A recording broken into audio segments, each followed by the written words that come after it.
welcome to another day in the life of a Philly speech language pathologist. We have a lot of clients to see, and I'm going to be taking you guys to see all of my clients. For reference, I'm a contractor, so I go from home to schools, but everybody is ages 3 to 5. Right now we're doing our fall theme, so we might be doing this theme for a little while. I actually need to go buy paper for my printer because I had another little craft I wanted to do, but I'm gonna take y'all along. So interesting fact, my first few kids do not speak English. Their families don't speak English, but they've been understanding and learning a lot of English from me. So I definitely want to talk about that a little bit more in another video. So let's go see some clients.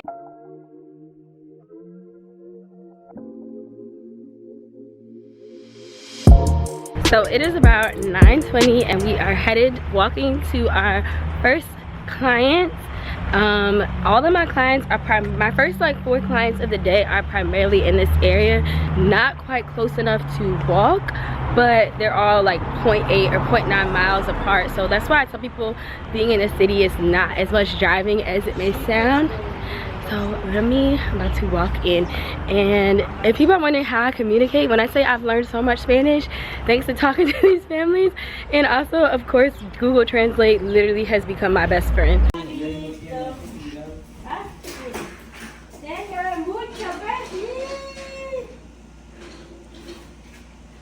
Alright, so we are heading out, and for those of you that wanted to know, each session is a total of 45 minutes. So that is direct service for 35 minutes and then 10 minutes for notes and drive time. I wanted to show y'all how like at the end I try to put everything in like English and Spanish, and I'll have like the family say it, so that way that when my kids are learning new words they can practice.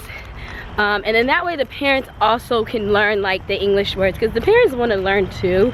So I just try to make sure I'm making my therapy inclusive for everyone. Okay, so update, I only got to see a second client because my other client was on a field trip, and I did remember that, so I didn't even go to that school. And then my second client, I did go, but they said they had called home because he was looking like he had pink eye, so I didn't go see him. But luckily I also have another kid in that same preschool, so I just went to go see him for some time. I also want to make this very clear because 3 out of 4 of my morning clients, like I said earlier, speak Spanish.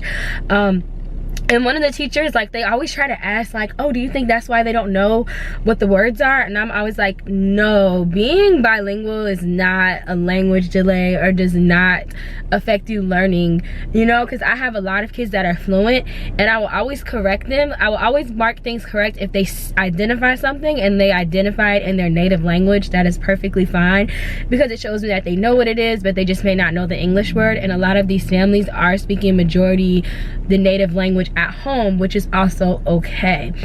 So now I'm gonna go see another one of my clients who also speaks another language, but she's been doing really good with English, and I also need to contact her parents. And when it comes to contacting parents with my company, we always have an interpreter. So these are just things that I've been learning as someone that's in Philadelphia. That's a very much a melting pot city, and like I said, I always try to find ways of how I can service my clients in their native language, and how I can work with them and make sure that because they don't know English, they're not getting the resources that their child needs. Because if they're in this country, they have the rights to be here, and they have the right to everything that is available.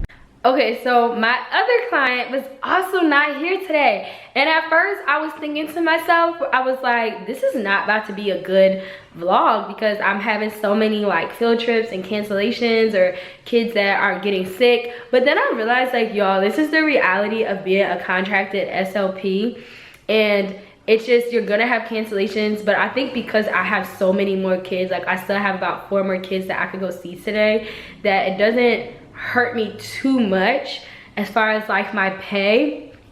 But I will definitely say I did apply to a hospital here in Philadelphia and actually got denied this morning. So I definitely want to switch and go into like a more stable thing, but it's gonna all be in God's timing when that opportunity comes to me.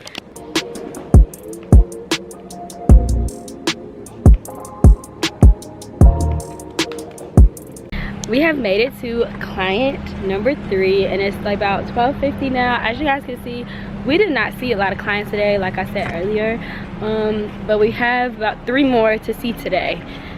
So let's go into the school.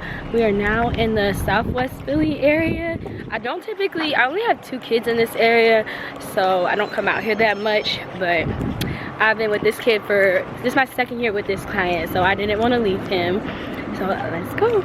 Okay, we have made it to Center City. We are at client number 4. Yes, client number 4.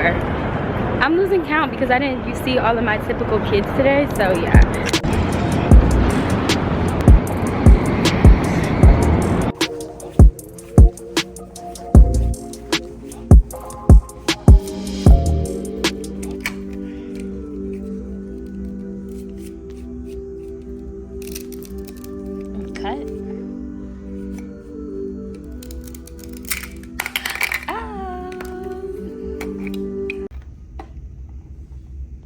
The red tomato.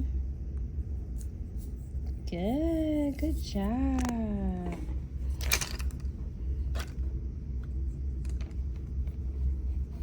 Alright, I'm off finally to my last client of the day, and if you guys are wondering, yes, I do have to pay for parking as I'm seeing my Center City clients. Now I only have 2, well, 1 in Center City and 1 in Chinatown, which is basically in Center City, which is cool because for my next bilingual child, he does speak fluent Mandarin, and the school is actually a bilingual school, so the teachers also speak Mandarin to the children. So primarily the ethnicity of the school is Chinese, but there are like children of other ethnic backgrounds.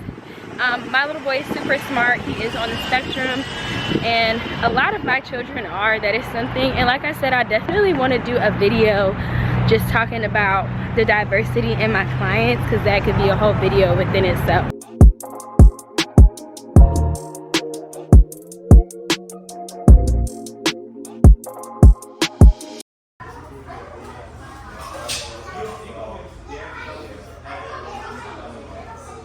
You want to add some green? No? Blue and purple. He's doing any color. Okay, so we have finished work for the day, and now I'm about to take my dog for a jog. I'm actually doing a 5K here in Philly in a couple weeks, and I love this little leash belt that I got from Amazon. And I'm gonna put my phone, what is it? Oh, it's on the counter. I'm gonna have my phone on my shoulder, and I know people are probably like, how do you have energy to go run 3 miles? I'm gonna run a good mile and then probably walk the rest. But this is just to help me with my stamina, so I'll be prepared for the race in a few weeks. So hopefully I do a lot better. I did pretty good last year in the 5K, so I can't wait to see what I placed or how I do this year. So I'm back home. I have a shower, put on my pajamas. I made some hibachi, but I just made it with white rice, and I'm about to fry the rice because honestly they say that it's better to use leftover rice for your fried rice recipe. And I have some frozen like peas and carrots, and I'm gonna do an egg. I've been learning so much how to cook basically from watching TikTok and Instagram, and I also have this cookbook right here, Mr. Eat with Zoe. I was about to say a different Instagram person that I follow, but I love his. Honestly, I feel like if you really want to get into like your grown woman era, your black girl luxury era, learn how to cook at home, okay? Especially because I'm such like a lifestyle person. My dog is crying, but I'm about to make this hibachi, call it a night, and probably edit this vlog and watch Real Housewives of Salt Lake City, because y'all, I am a Housewives girl. I love Housewives so much.